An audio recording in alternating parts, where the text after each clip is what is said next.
Okay, तो हम आज क्लास 2 स्टार्ट कर रहे हैं इलेक्ट्रिक पोटेंशियल की। क्लास 1 में हमने इलेक्ट्रिक पोटेंशियल क्या होता है वो समझा था, और एक पॉइंट पर इलेक्ट्रिक पोटेंशियल एक पॉइंट सोर्स चार्ज के कारण कैसे मेजर करते हैं वो मेजर किया था।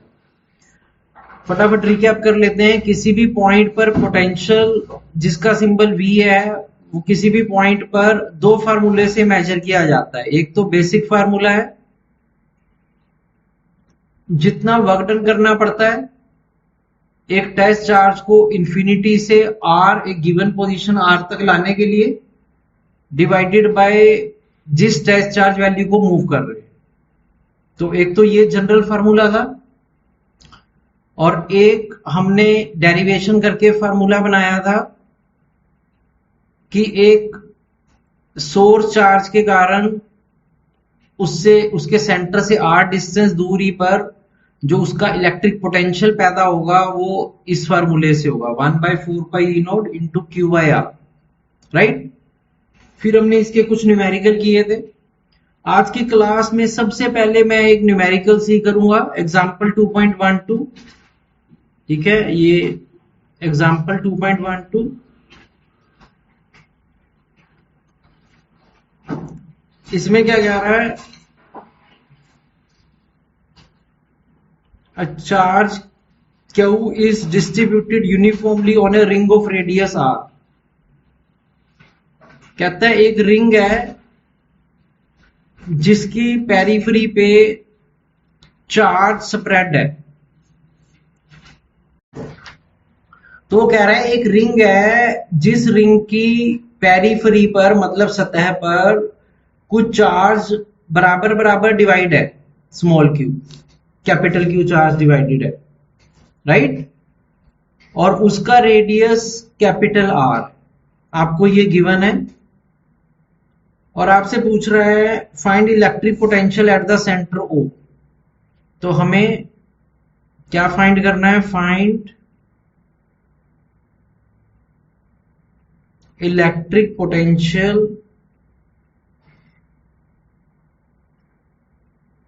At centre O। अब देखो ये न्यूमेरिकल में चार्ज जो है वो यूनिफॉर्मली डिस्ट्रीब्यूटेड है, तो हम ये वाला फार्मूला डायरेक्टली नहीं लगा सकते हैं, क्योंकि ये वाला फार्मूला बना है for a point source charge, कि हमारा जो चार्ज हो वो एक पॉइंट, मतलब एक बिंदु पर हो। लेकिन यहां पे जो चार्ज है वो पूरी सरफेस पे स्प्रेड है, तो हम ये वाले फार्मूले को डायरेक्टली नहीं लगा सकते। तो इस न्यूमेरिकल को कैसे करें? इस न्यूमेरिकल को करने के लिए हमें क्या करना पड़ेगा, पहले इस रिंग का एक बहुत छोटा सा टुकड़ा लेना पड़ेगा। तो मान लो ये एक बहुत छोटा सा एलिमेंट है जिसकी लेंथ को हम dl ले लेते हैं। क्या ले लेते हैं? dl। अब कॉमन सी बात है कि अगर ये लेंथ छोटी सी है तो उस पर चार्ज भी छोटा ही रहा होगा, dq। तो हम इस एलिमेंट को dl ले लेते हैं और उस पर छोटा सा चार्ज dq है। तो पहले हम स्मॉल पोटेंशियल निकालेंगे इस एलिमेंट के द्वारा, क्योंकि ये वाला फार्मूला एक छोटे एलिमेंट के लिए लगाया जा सकता है। तो वो क्या फार्मूला होगा, 1/4πE0 इंटू जो एलिमेंट पे चार्ज है यानी कि dq बाय उसका डिस्टेंस जिस पॉइंट से निकालना है। अब सेंटर से उस एलिमेंट का डिस्टेंस कैपिटल R है, तो 1/4πE0 into dq by capital R। Clear है? अब हमें दिमाग लगाना है कि ये जो इस पे स्मॉल चार्ज है, क्या मैं इसको टोटल चार्ज की टर्म में निकाल सकता हूं? अब क्योंकि चार्ज पूरी सरफेस पे लेंथ पे स्प्रेड है, तो dq निकालने के लिए हम एक कंसेप्ट लगा सकते हैं, total charge by total length of ring, जिसे कहते हैं charge per unit length of ring, multiplied by the length of elementary portion, length of elementary portion. हाँ जी, यहां तक किसी स्टूडेंट को डाउट? अब जो चार्ज रिंग पे दिया हुआ है उसको कैपिटल क्यू हमने लिया है, और जो लेंथ ऑफ रिंग है वो 2 पाई आर है, और जो लेंथ ऑफ एलिमेंट्री पोर्शन है उसको हमने डीएल लिया है। तो ये हम पहले एक छोटे पोर्शन का पोटेंशियल डिफरेंस निकालने में सक्सेसफुल हो गए। अब छोटे से टोटल करने के लिए हम जो करते हैं उसे इंटीग्रेशन कहते हैं। क्या कहते हैं? इंटीग्रेशन। तो मैं क्या करूंगा, टोटल पोटेंशियल निकालने के लिए दोनों तरफ इंटीग्रेट कर दूंगा। तो ये हो जाएगा integration of DV is equal to integration of 1/4 pi E naught Q by 2 pi, नीचे कैपिटल आर स्क्वायर हो जाएगा, ये आर से आर इंटू हो जाएगा, इंटू डीएल रह जाएगा। और लिमिट्स होंगी, इस रिंग की सबसे छोटी लेंथ 0 होगी और इस रिंग की सबसे बड़ी लेंथ 2 पाई आर हो जाएगी। जब लेंथ 0 होगी तो पोटेंशियल भी 0 बनेगा, और जब पूरा रिंग आ जाएगा तो पोटेंशियल मान लो वी रिंग हो गई, कि पूरे रिंग का पोटेंशियल। ये लिमिट्स हो गई। अब अगर आपने पढ़ा है उसमें +1 में कि डीवी का इंटीग्रेशन क्या होता है, +2 में भी मैं कई बार बता चुका हूं। तो डीवी का इंटीग्रेशन वी हो जाता है। जो एल से जिनका लेना देना नहीं है वो कांस्टेंट टर्म्स हैं, तो मैं उन्हें बाहर निकाल लूंगा। 1/4 pi E naught Q by 2 pi R square, इन सब का कोई लेंथ से लेना देना नहीं है, तो सिर्फ डीएल का इंटीग्रेशन लेना पड़ेगा राइट साइड में। नेक्स्ट स्टेप मैं इधर कर देता हूं। अब v में वैल्यू पुट कर दो, v ring -0 is equal to 1/4 pi E naught Q by 2 pi R square. अब डीएल का इंटीग्रेशन वही एल होता है और लिमिट्स हैं 0 से 2 पाई आर। तो इसको भी सॉल्व करते हैं, फिर से लिमिट पुट करते हैं, 1/4 pi E naught Q by 2 pi R square, ये हो जाएगी 2 pi R -0, upper limit minus lower limit. ये 2 पाई से 2 पाई कट रहा है, आर स्क्वायर की एक पावर कट कर देगा। तो हमने ये निकाल लिया कि एक रिंग के कारण के सेंटर पे जो पोटेंशियल होगा वो 1/4 pi E naught Q by capital R होगा। तो this will be your answer. मैं पूरी नॉलेज को फिर सम अप करता हूं। जब भी चार्ज डिवाइड होगा तो आपने पहले चार्ज एक छोटे पोर्शन का निकालना है पोटेंशियल, और फिर उसको इंटीग्रेट कर देना लिमिट्स के अंदर, राइट? क्योंकि जो हमने फार्मूला पढ़ा है 1/4 पाई नोट क्यू बाई आर, वो एक पॉइंट सोर्स चार्ज के लिए, राइट? ओके, इसके बाद हम एक छोटी सी डेरिवेशन करेंगे। सेकंड डेरिवेशन है ये इलेक्ट्रिक पोटेंशियल की, relation between electric field and potential difference. अब हम एक फार्मूले से इलेक्ट्रिक फील्ड और पोटेंशियल डिफरेंस को जोड़ देंगे। तो हम रिलेशन निकालने जा रहे हैं between electric field and potential difference. ये सेकंड डेरिवेशन है, छोटी डेरिवेशन है, तो बोर्ड एग्जाम में 2 या 3 मार्क्स के लिए आ जाती है, राइट? इसको करने के लिए लगभग हम वही कंसेप्ट यूज करेंगे जो हमने इलेक्ट्रिक पोटेंशियल का डेरिवेशन करने के लिए यूज किया था। कैसे? ये मान लो एक सोर्स चार्ज है, तो ये एक जगह पर सोर्स चार्ज रखा हुआ है +Q वैल्यू का, और एक टेस्ट चार्ज को हमें मूव करना है इस सोर्स चार्ज की इलेक्ट्रिक फील्ड में बाय स्मॉल डिस्प्लेसमेंट dr। अब ये जो इस टेस्ट चार्ज पे जो फोर्स ये सोर्स चार्ज लगाएगा अपनी इलेक्ट्रिक फील्ड के कारण, वो Q नोट इंटू ई लगाएगा, वो बाहर की तरफ होगी। तो जब हम टेस्ट चार्ज को रखेंगे और मूव कराएंगे तो उस पर फोर्स लगेगी बाहर की तरफ और डिस्प्लेसमेंट अंदर की तरफ होगी। तो उसे A टू B मूव करने के लिए जो स्मॉल वर्क डन होगा, स्मॉल वर्क डन इन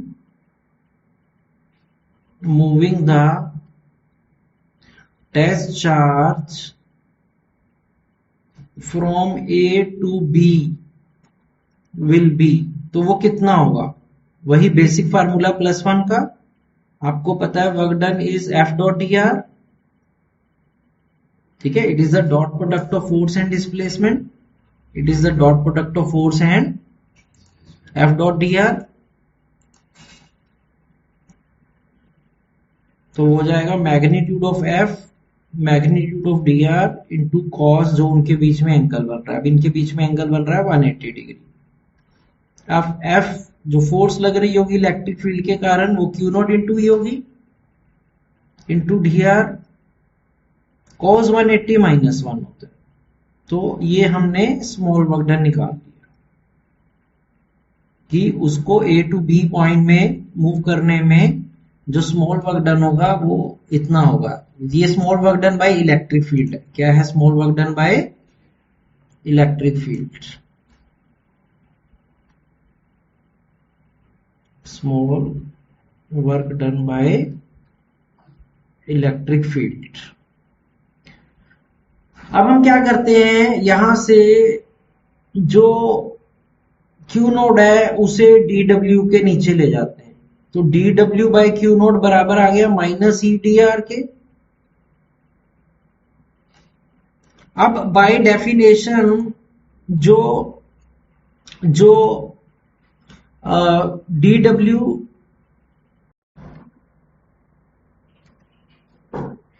अब हम क्या करते हैं, तो हमारा जो स्मॉल वर्क डन आया dw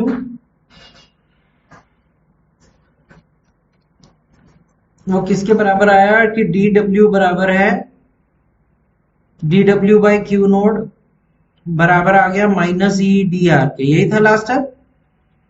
अब small work done per unit test charge move को पोटेंशियल डिफरेंस कहते हैं। क्या कहते हैं? पोटेंशियल। तो इसका मतलब ए और बी पॉइंट में जो पोटेंशियल डिफरेंस होगा वो माइनस ई डी आर के बराबर हो जाएगा। अगर मैं यहां से इलेक्ट्रिक फील्ड को पोटेंशियल से अलग कर लूं और डी आर को भी अलग कर लूं तो ये एक रिलेशन आ जाएगा, electric field is negative of DV by D R. तो आपको ये बहुत इंपॉर्टेंट रिजल्ट है जो याद रखना है कि जो इलेक्ट्रिक फील्ड होती है वो negative of DV by D R को पोटेंशियल ग्रेडियंट बोलते हैं। क्या बोलते हैं? Potential gradient. यानी कि पोटेंशियल वैल्यू में कितना चेंज हो रहा है with distance, that is known as electric potential gradient. यहां आपको एक और बात याद रखनी है, note direction of electric field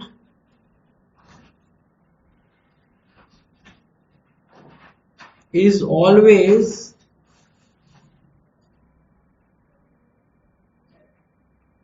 where the value of potential is decreasing। क्योंकि इस फार्मूले में नेगेटिव साइन आ रहा है, तो नेगेटिव साइन का मतलब है कि इलेक्ट्रिक फील्ड की हमेशा वो डायरेक्शन लेनी है जहां पर पोटेंशियल डिक्रीज होगा। क्या होगा? पोटेंशियल की वैल्यू डिक्रीज होगी। क्या मतलब बना, अगर अभी भी नहीं समझ में आया, जैसे मान लो ये पॉजिटिव सोर्स चार्ज है। अब मान लो यहाँ पोटेंशियल 5 वोल्ट है, थोड़ा दूर जाकर कम होकर 3 वोल्ट रह गया, यहाँ 1 वोल्ट रह गया। अब आप बताओ कि हमें इलेक्ट्रिक फील्ड की क्या डायरेक्शन लेनी चाहिए, बाहर की तरफ कि अंदर की तरफ? कहां को पोटेंशियल डिक्रीज कर रहा है, बाहर जाने पे कि अंदर जाने पर? बाहर जाने पे। तो इलेक्ट्रिक फील्ड की ये डायरेक्शन होगी। समझ में आया? लेकिन अगर यही नेगेटिव सोर्स चार्ज होता, क्या होता? नेगेटिव, और ये वैल्यू होती -5 वोल्ट, -3 वोल्ट, -1 वोल्ट, तो इलेक्ट्रिक फील्ड की डायरेक्शन अंदर की तरफ हो जाती। क्यों? क्योंकि -5 वोल्ट -1 से छोटा होता है। नेगेटिव में जितनी वैल्यू बड़ी होती है उतनी वो छोटी कहलाती है। तो आपको जहां पोटेंशियल वैल्यू डिक्रीज कर रही है, इलेक्ट्रिक फील्ड की डायरेक्शन उधर को लेनी है। अगर बाहर जाने पे पोटेंशियल वैल्यू डिक्रीज करनी है तो बाहर की तरफ लेनी है, और अगर अंदर की तरफ आने पर पोटेंशियल वैल्यू डिक्रीज कर रही है तो उस तरफ लेनी है। तो ये बहुत इंपॉर्टेंट पॉइंट है कि direction of electric field is always wear the value of potential is decreasing. उसके बाद हम एक अगेन थ्योरी का कंसेप्ट करेंगे। हम ये डेरिवेशन तो नहीं है लेकिन हाँ रिजल्ट है। इलेक्ट्रिक पोटेंशियल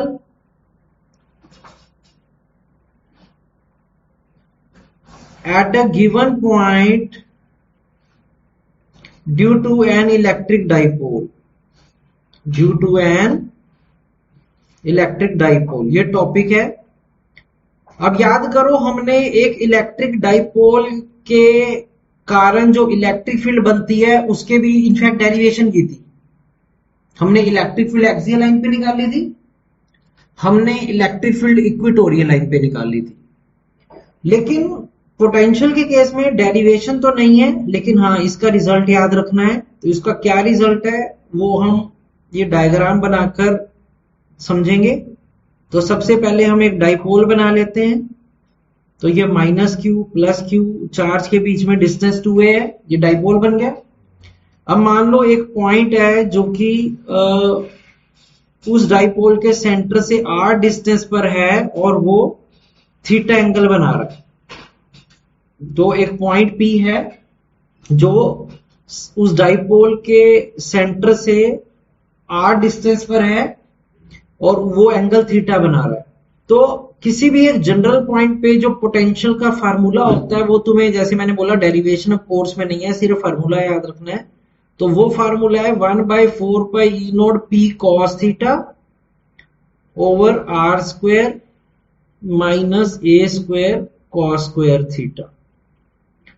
तो किसी भी एक जनरल पॉइंट पे जो पोटेंशियल बनता है डाइपोल के कारण वो किसका बनता है 1/4 pi E naught P cos theta over R square minus A square cos square theta. ठीक है। जैसे अब अगर यही वाला P पॉइंट एक्सियल लाइन पर आ जाए, मतलब आप समझो, आप इमेजिन करो कि मैं इधर आ गया, P पॉइंट को इधर लेकर आ गया, Q पॉइंट पे लेकर आ गया। Q मत बोलो क्योंकि जनरली Q चार्ज का सिंबल होता है, तो मैं इसे मान लो M पॉइंट बोल देता हूं। अब मान लो इस पॉइंट को यहां पे ले आए, तो हम कौन से पॉइंट पर पहुंच गए? एक्सियल लाइन पे पहुंच गए हैं। अब आप थोड़ी सी मुझे कॉमन सेंस करके बताओ कि अगर ये P पॉइंट M पर आ जाए तो थीटा कितना हो जाएगा? 0 डिग्री। तो अगर मैं थीटा को 0 पुट कर दूं तो ये हो जाएगा P over R square minus A square. क्यों? क्योंकि cos 0 डिग्री 1 होता है। cos 0 डिग्री कितना होता है? 1। तो अगर आपको एक जनरल फार्मूला याद है तो आप किसी भी पॉइंट पे पोटेंशियल निकाल सकते हो। जैसे एक्सियल लाइन पे निकालना है तो V एक्सियल हो जाएगा 1/4 pi E naught P over R square minus A square. Again मैं आपसे फिर पूछता हूं कि अगर मान लो ये P पॉइंट घूमकर इधर चला जाता, इक्वेटोरियल लाइन पर K पॉइंट पे चला जाता, तो थीटा कितना हो जाता? 90। तो अगर K पॉइंट पे चला जाता तो K पॉइंट पे थीटा 90 हो जाता। अगर मैं थीटा को 90 पुट करूं तो पोटेंशियल 0 आ जाएगा, क्योंकि cos 90 0 होता है, तो वो सबको 0 बना देगा। तो ये आपको रिजल्ट याद रखना है कि एक डाइपोल के इक्वेटोरियल लाइन के हर पॉइंट पे पोटेंशियल 0 होता है, और वैसे वो पॉइंट टू पॉइंट वेरी करता है। उसके लिए आपको ये फार्मूला याद करना पड़ेगा। तो ये फार्मूला बन गया किसी भी जनरल पॉइंट पे इलेक्ट्रिक पोटेंशियल निकालने का। ये पहले पढ़ चुके हैं कि P Q इंटू 2a होता है इलेक्ट्रिक डाइपोल मोमेंट। तो P basically Q into 2a है। ओके, उसके बाद हम कुछ क्वेश्चंस लेंगे। तो ये पहला क्वेश्चन मैं ले रहा हूं, जो टॉपिक आज हमने डिस्कस किया उस पे बेस। जैसे एग्जामिनर कह रहा है कि एक जगह पर इलेक्ट्रिक पोटेंशियल की इक्वेशन गिवन है कि इलेक्ट्रिक पोटेंशियल V किसके बराबर है? 2x plus 3y minus z। ये गिवन है कि एक पॉइंट पर इलेक्ट्रिक पोटेंशियल बराबर है 2x plus 3y minus z, और आपको ऑब्टेन करना है, obtain expression for electric field strength. हमें इलेक्ट्रिक फील्ड स्ट्रेंथ के लिए फार्मूला, या फार्मूला तो सही वर्ड नहीं है, एक्सप्रेशन निकालना है। ये क्वेश्चन है, मैं फिर रिपीट कर रहा हूं। एक पॉइंट पे पोटेंशियल दिया हुआ है 2x plus 3y minus z, और उस जगह पर इलेक्ट्रिक फील्ड स्ट्रेंथ का एक्सप्रेशन निकालना है। ठीक है। अब कैसे निकालेंगे ध्यान से देखना। वी नो, अभी हमने पढ़ा है कि इलेक्ट्रिक फील्ड और पोटेंशियल में एक रिलेशन होता है कि जो इलेक्ट्रिक फील्ड एक्स एक्सिस में होगी वो minus DV by D X करके आएगी। क्या करके आएगी? Minus DV by D X, क्योंकि electric field minus DV by D R था। कितना था? Minus DV by D R. तो हम इसका डेरिवेटिव लेते हैं v का विद रिस्पेक्ट टू x, तो आपको minus D by D x लेना है v का, यानी कि 2x plus 3y minus Z. तो ये कितना हो जाएगा, माइनस साइन तो बाहर है ही है। अब 2x का जो डेरिवेटिव होता है वो 2 हो जाता है, प्लस 1 में बताया जाता है 2x का डेरिवेटिव 2 हो जाता है, क्योंकि D by D x of x 1 होता है। अब 3y का 0 हो जाएगा, क्योंकि हम x के विद रिस्पेक्ट टू ले रहे हैं तो y और z को कांस्टेंट माना जाएगा, तो 3y का भी 0 हो जाएगा और z का भी। तो इसका मतलब इलेक्ट्रिक फील्ड x एक्सिस में -2 आ गई, हमने x एक्सिस में निकाल ली। ऐसे ही हम इलेक्ट्रिक फील्ड y एक्सिस में निकालेंगे, उसके लिए मुझे फिर से v का डेरिवेटिव लेना है, लेकिन अब विद रिस्पेक्ट टू y लेना है, विद रिस्पेक्ट टू y लेना। अब जब हम विद रिस्पेक्ट टू y लेंगे तो x और z कांस्टेंट माने जाएंगे, तो 2x का भी 0 हो जाएगा, 3y का 3 हो जाएगा और z का फिर से 0 हो जाएगा, इसका मतलब ey 3 आ जाएगा। ऐसे ही हमें ez निकालने के लिए हमें माइनस dv बाई dz करना पड़ेगा। क्या करना पड़ेगा, minus d by dz of v। अब जब हम विद रिस्पेक्ट टू z करेंगे तो 2x का 0 आ जाएगा, 3y का 0 हो जाएगा, माइनस z का -1 हो जाएगा, यानी कि -1। तो इलेक्ट्रिक फील्ड का x का आंसर -2 आया, y का आंसर 3 आया और z का आंसर -1 आया। तो इसका मतलब उस जगह पर इलेक्ट्रिक फील्ड जो है वो इस एक्सप्रेशन से देखी जाएगी। यस, -3 आएगा, तो ये हो जाएगा -2y -3z -k, sorry plus के हो जाएगा, क्योंकि यहाँ माइनस साइन आगे भी लगेगा, तो ये प्लस के, क्योंकि ये माइनस साइन इसके एक्सप्रेशन के आगे भी। ओके, अगर इस क्वेश्चन में कोई डाउट नहीं है तो एक और क्वेश्चन पिक करते हैं। तो नेक्स्ट क्वेश्चन में वो क्या कह रहा है, आपको कह रहा है फाइंड वी ए बी, यानी कि पोटेंशियल डिफरेंस दो पॉइंट्स में निकालना है, ए और बी में, इन एन इलेक्ट्रिक फील्ड, जहां पर इलेक्ट्रिक फील्ड का एक एक्सप्रेशन दिया हुआ है कि जो इलेक्ट्रिक फील्ड है वो किसके बराबर है, E is equal to 2i cap plus 3j cap plus 4k cap. तो इलेक्ट्रिक फील्ड इतनी दी हुई है और आपको ए और बी पॉइंट के पोजीशन वेक्टर भी दिए हुए हैं कि जो ए है पॉइंट उसका पोजीशन वेक्टर है i cap minus 2j cap plus k cap metre, और b पॉइंट का पोजीशन वेक्टर है 2i cap plus j cap minus 2k cap metre. हाँ जी, तो पहले इस क्वेश्चन को समझो। अब हमें पोटेंशियल डिफरेंस निकालना है ए और बी पॉइंट में। सबसे पहले हम इसका डिस्प्लेसमेंट वेक्टर निकालते हैं कि ए और बी पॉइंट में कितना डिस्प्लेसमेंट वेक्टर बनेगा, dr।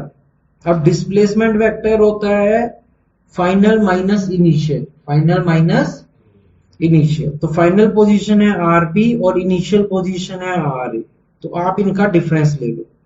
पहले i वैल्यू में से i माइनस करो, जैसे ये 2 है, i के आगे 1 लगा हुआ है तो 2i cap minus i cap हो जाएगा।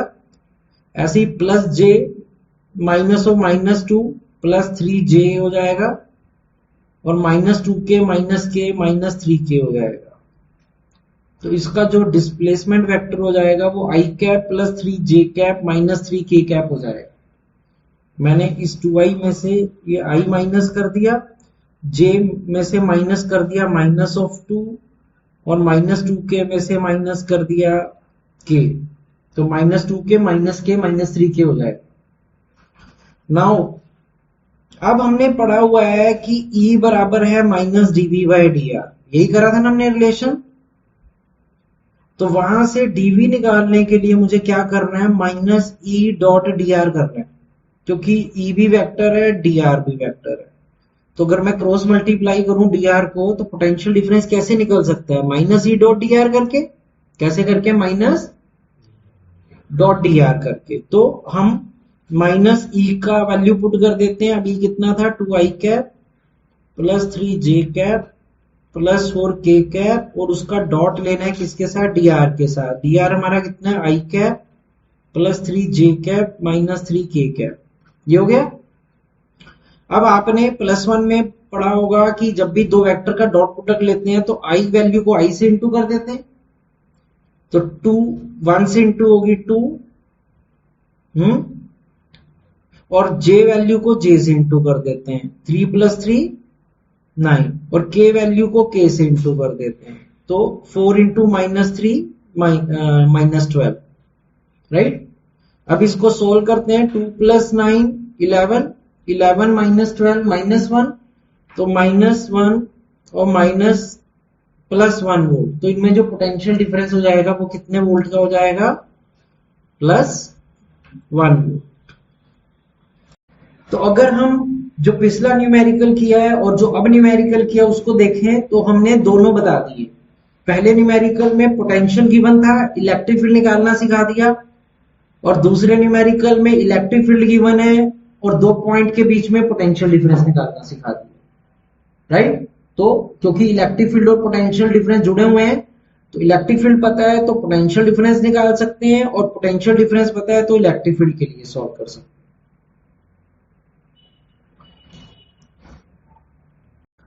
ओके, इस क्वेश्चन को समझने के बाद अगले क्वेश्चन को भी करते हैं। 2.17 उसमें क्या कह रहा है कि एक हॉरिजॉन्टल डायरेक्शन में ऐसे इलेक्ट्रिक फील्ड एग्जिस्ट कर रही है, यूनिफॉर्म इलेक्ट्रिक फील्ड। आपको डायग्राम गिवन है। तो ये इलेक्ट्रिक फील्ड एग्जिस्ट कर रही है हॉरिजॉन्टल डायरेक्शन में, जिसकी वैल्यू है 10 न्यूटन पर कूलम। और उस इलेक्ट्रिक फील्ड में एक ट्रायंगल मतलब शेप में दिखाया है। ये ए पॉइंट है, ये बी पॉइंट है और ये सी पॉइंट है। तो ये एक इक्विलैटरल ट्रायंगल है जिसकी साइड 2 मीटर ईच है, राइट। इस यूनिफॉर्म इलेक्ट्रिक फील्ड में आपको फाइंड करना है number 1 potential difference between A point and B point, यानी कि VA माइनस VB, और सेकंड पार्ट में potential difference between B point and C point, यानी कि VB माइनस VC। सो ये एग्जामिनर ने क्वेश्चन पूछा है कि आपको इलेक्ट्रिक फील्ड यूनिफॉर्मली एग्जिस्ट कर रही है और आपको ए और बी पॉइंट में पोटेंशियल डिफरेंस निकालना है और बी और सी में पोटेंशियल डिफरेंस निकालना है। क्वेश्चन समझने के बाद अब हम इस सॉल्यूशन के बारे में सोचते हैं कि कैसे कर सकते हैं हम इसको। अब हमें ए और बी के बीच में पोटेंशियल डिफरेंस पूछा है। तो ये ए पॉइंट है, ये बी पॉइंट है ना। मेन फिगर में ऐसे ही है, ये ए पॉइंट है, ये बी पॉइंट है।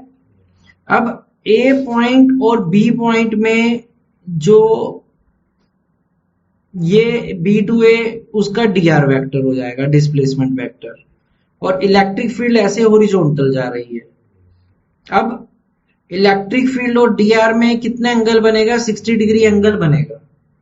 क्यों? क्योंकि इक्विलैटरल ट्रायंगल के तीनों एंगल 60 डिग्री ईच होते हैं, तो ये वाला एंगल 60 होगा, तो ये एंगल 60 हो जाएगा। अब हमें VA माइनस VB निकालना है। अब तुम्हें पता है दो पॉइंटों में जो पोटेंशियल डिफरेंस होता है वो किसके बराबर होता है, ठीक है, -E.dr, -E.dr, जिसको हम ऐसे भी लिख सकते हैं minus modulus of E modulus of dr into cos, जो इनके बीच में एंगल है। अभी मैंने समझाया इनके बीच में एंगल 60 होगा। अब हम वैल्यू पुट कर देते हैं, माइनस मॉडुलस ऑफ E दिया हुआ है 10, dr वो भी दिया हुआ है B2A, डिस्प्लेसमेंट 2 मीटर की है, और cos 60 डिग्री हाफ होता है। कितना होता है? हाफ। इसको सॉल्व कर लो, 2 से 2 कट जाएगा, तो B और A और B पॉइंट में जो पोटेंशियल डिफरेंस होगा वो -10 वोल्ट का होगा। कितने वोल्ट का होगा? -10 वोल्ट का। ये आपके फर्स्ट पार्ट का आंसर आ जाएगा। इसका सेकंड पार्ट देखते हैं। उसमें हमें पोटेंशियल डिफरेंस बी और सी में पूछा था, VB माइनस VC, राइट। अब अगेन अगर आप मेन फिगर देखो तो ये बी पॉइंट है, ये सी पॉइंट है। तो हमें VB माइनस VC लिया है, तो डिस्प्लेसमेंट वेक्टर हमेशा जो पॉइंट बाद में आया वहां से शुरू होगा, तो डिस्प्लेसमेंट वेक्टर C2B लेना है क्योंकि VB माइनस VC निकालना है। तो डिस्प्लेसमेंट वेक्टर C2B इधर होगा और इलेक्ट्रिक फील्ड आ गई है, तो आपको साफ नजर आ रहा है कि इलेक्ट्रिक फील्ड और डिस्प्लेसमेंट वेक्टर में अब एंगल 180 बन रहा है। कितना बन रहा है? इसको 180 डिग्री एंगल बोलते हैं जब ये एंटी पैरेलल बनती है। तो फार्मूला वही लगेगा, minus E dot D R. हमें potential difference VB minus VC लेना है, तो डिस्प्लेसमेंट वेक्टर C से B की तरफ लिया जाएगा, उल्टा लिया जाएगा। जैसे A टू B निकालना है तो हमने displacement vector B to A लिया था, उसकी डायरेक्शन B टू A थी, ये B टू A थी। तो ऐसे ही VB माइनस VC निकालना है तो DR जो है वो C टू B जाएगा। तो C टू B हमारी मेन फिगर में इधर को जा रहा है, पीछे को, लेफ्ट साइड को, और इलेक्ट्रिक फील्ड आगे की तरफ जा रही है। तो ये हो जाएगा minus modulus of E modulus of DR into cos 180 degree. फिर से वैल्यू पुट कर दो, माइनस मॉडुलस ऑफ E है 10, मॉडुलस ऑफ DR है 2 मीटर, और कॉस 180 माइनस 1 होता है। कितना होता है? ये दो माइनस है, प्लस में बदल जाएंगे, तो जो पोटेंशियल डिफरेंस B और C पॉइंट में आएगा वो कितना आएगा? Plus 20 volt. ये इसका आंसर हो जाएगा। हर न्यूमेरिकल पे आपने टाइम लगाना है, भागना नहीं है, डोंट रश, ठीक है, क्योंकि आपको न्यूमेरिकल को एब्जॉर्ब करना होता है। बात ये नहीं है कि आपने आधा न्यूमेरिकल करने हैं, बात ये है कि जितने करने हैं क्या वो समझ में आ रहे हैं कि नहीं आ रहे, राइट? ये ज्यादा इंपॉर्टेंट होना चाहिए। तो इसीलिए आप कभी भी वीडियो को पॉज करके आराम से 2-3 मिनट लगाकर उसको देख सकते हो कि हाँ ये क्या हुआ, कैसे किया, कैसे नहीं किया, हर स्टेप को बार बार देखो। ओके, तो ये देखने के बाद मैं अगला एक और क्वेश्चन ले रहा हूं 2.19। इसमें क्या कह रहा है, इसको मैं बता देता हूं। वो कह रहा है दो पॉइंट्स हैं A और B जिनके बीच में 2 सेंटीमीटर का डिस्टेंस है और एक इलेक्ट्रिक फील्ड एग्जिस्ट कर रही है लाइन ज्वाइनिंग दीज 2 पॉइंट्स, जिस इलेक्ट्रिक फील्ड की वैल्यू 200 न्यूटन पर कूलम दी हुई है। तो आपको दो पॉइंट्स हैं 2 सेंटीमीटर अवे और इलेक्ट्रिक फील्ड उनको लाइन ज्वाइनिंग द लाइन कर रही है, ठीक है। आगे लिख रहा है एक पार्टिकल है, चार्ज पार्टिकल, जिसकी चार्ज वैल्यू प्लस 10 की पावर -6 कूलम है। उसको मूव करना है from A point two B point. उसको A से कहां लेकर जाना है? B पॉइंट पर। ये एग्जामिनर ने हमें बोला हुआ है या दिया हुआ है। तो इस नॉलेज से हमें 3 चीजें फाइंड करनी है। Find number 1 force on the charge. हम एक एक पार्ट एक टाइम पे करेंगे रेदर देन सारे पार्ट एक साथ पढ़ने पे। तो हमें सबसे पहले निकालना है कि इस पार्टिकल पे कितनी फोर्स लगेगी। बहुत इजी पार्ट है। अब आपको पता है कि जब भी किसी चार्ज पार्टिकल को इलेक्ट्रिक फील्ड में रखते हैं तो उस पे फोर्स कितनी लगती है, वो Q इंटू E फार्मूले से देखी जाती है। ये एक्सेलरेटिंग फोर्स होगी, ठीक है, क्योंकि चार्ज भी पॉजिटिव है और इलेक्ट्रिक फील्ड भी उधर को ही है, तो ये उसे एक्सेलरेट करेगा, रिटार्डिंग फोर्स नहीं लगेगी, राइट। तो बस हमें इन दोनों वैल्यू को इंटू करना था। जैसे Q दिया हुआ है 10 की पावर -6 और इलेक्ट्रिक फील्ड दी हुई है 200, तो ये आंसर आ जाएगा 2 इंटू 10 की पावर -4 न्यूटन। तो पहला पार्ट तो बहुत इजी निकला। अब सेकंड पार्ट में देखते हैं क्या फाइंड करना है। आपको सेकंड पार्ट में A और B पॉइंट में पोटेंशियल डिफरेंस फाइंड करना है। तो VA माइनस VB निकालना है। अब मैंने पिछले भी न्यूमेरिकल में बताया कि अगर आपको VA माइनस VB निकालना है तो डिस्प्लेसमेंट की डायरेक्शन B टू A लेना होगा। तो आप मेन फिगर में देखो कि डिस्प्लेसमेंट की डायरेक्शन अगर हम B टू A लें तो DR पीछे की तरफ होगा, लेफ्ट साइड, और इलेक्ट्रिक फील्ड आगे की तरफ है। और अभी हमने पोटेंशियल डिफरेंस दो पॉइंटों के बीच में और इलेक्ट्रिक फील्ड में एक फार्मूला बनाया है कि दो पॉइंटों में पोटेंशियल डिफरेंस बराबर होता है -E dot DR। -E dot और जैसे मैंने फिगर के थ्रू समझाया कि ई और डी आर में एंगल 180 बनेगा।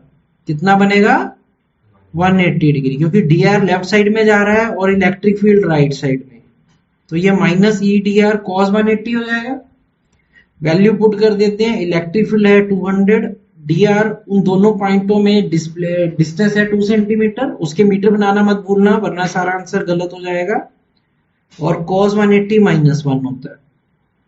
इसको सोल्व कर लो तो ये आंसर +4 वोल्ट आ जाएगा। ओके, ये दो पार्ट समझने के बाद let us move on to the third part, जिसमें एग्जामिनर हमें बोल रहा है आपको वर्क डन निकालना है। Work done on charge by electric field, by electric field की जो ये इलेक्ट्रिक फील्ड है ये इस चार्ज पे कितना वर्क डन कर रही है।